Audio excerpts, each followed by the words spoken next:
কর তুই এদিকে করছিস করো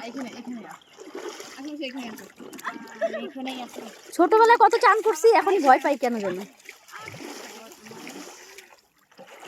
করি না না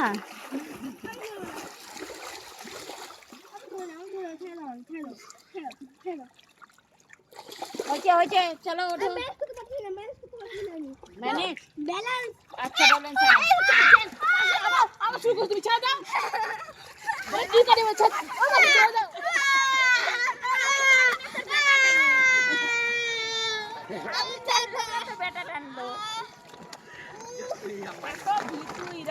না গো ভিতু না জলে শুনলা না ওই নিচে ফারেক্কাতে কি ঘটনা ঘটছে সেটা তো না কিন্তু ও তো নিজে শিখতে হবে এরকম করে আর শিখতে লাগবে আমাদের উদলাবাড়ি কি আছে উদলাবাড়ি আছে কি শিখবে আর আছে এখন হয়েছে সুইমিং পুল হয়েছে বাগড়া করতে